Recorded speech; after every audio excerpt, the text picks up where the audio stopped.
થોભણભાઈ cover, Krishna ભક્ત થોભણભાઈ cover. અમારા કથાના આયોજન માટે તો અમારા શિવધૂન મંડળ પરિવારના મૂલ્યો એવા છે, અમારા મૂલ્યોથી અમે આગળ વધીએ છીએ.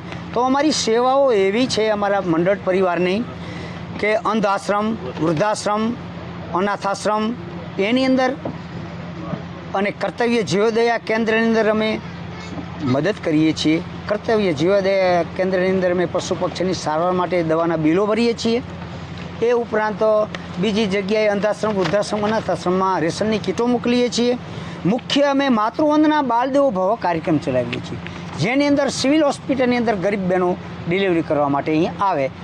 એના માટે થઈ અને મહિનાની અંદર બેકી તારીખ 2, 4, 6, 8, 10 એવી બેકી તારીખ એટલે મહિનામાં 15 દિવસ સુધી અમે એમને સિવિલ હોસ્પિટલમાં કાટલાના લાડવા બનાવી માતૃવંદના બાળદેવો ભવની ભાવનાથી, બાળક છે તે ભગવાનનું રૂપ છે, અહીં આવેલું છે અને માને પુષ્ટિ મળે એના માટે કાટલાના લાડવા ચોખ્ખા ઘીના બનાવી એક દિવસનો અમારો 4000નો ખર્ચ છે.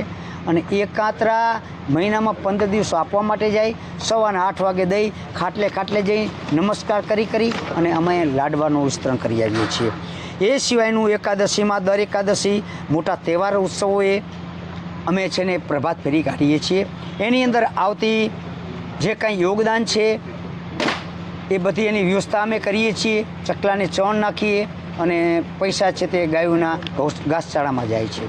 સામાજિક ઉત્થાન અને તેના યોગદાન માટે અમે ધૂન, ભજન, આખ્યાન અને કથાપારાયણ જેવા પ્રોગ્રામો નિઃશુલ્ક કરી આપીએ છીએ, અને જેથી કરી સામાજિક જટિલ ખર્ચથી બચી શકાય અને સાથે સાથે સમાજને ધર્મ, ફરજ, દાન અને શ્રમનું સાચું મૂલ્ય સમજાય એવા અમે સતત પ્રયત્નો કરીએ છીએ.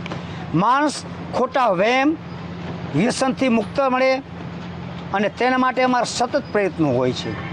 આપણા ધાર્મિક ઉત્સવો, કથા પારાયણ વડે લોક સંગ્રહ કરીએ છીએ. લોકોને ભેગા કરી અને સમજાવીએ છીએ તેમના તન, મન અને ધન વ્યવસ્થિત જળવાય અને પ્રફુલ્લિત બને તેના માટે શાસ્ત્રોક્ત આધારિત સંવાદોથી તેનું સમાધાન કરી આપીએ છીએ. સમાજની હાલની સામાજિક સમસ્યાઓ માટે, જેવા કે ગેરસમજ ભર્યા પગલાઓ ભરાઈ જતા હોય તેના માટે સમજદારી ભરી અને માર્મિક અને ધાર્મિક ટકોર કરીએ છીએ. અમારા સમાજને ઉપયોગી થાય એવા તમામ મૂલ્યોને, સમાજના તમામ મૂલ્યો જળવાઈ એના માટેના અમારા મંડળના સતત પ્રયત્નો છે. અને પવિત્ર પુરુષોત્તમ માસમાં, ગયા પવિત્ર પુરુષોત્તમ માસમાં પણ અમારું આયોજન હતું. આ વખતે પણ પવિત્ર પુરુષોત્તમ માસમાં ગોપી મંડળ માટે અમે ધાર્મિક આયોજન કરી અને સમાજ સેવા, લોક સંગ્રહ, લોકો સુધી જઈ શકાય અમારા વિચારો પહોંચાડવા માટે તમે અહીં આવી અને અમારા વિચારોને પ્રાધાન્ય આપ્યું એ બદલ ધન્યવાદ.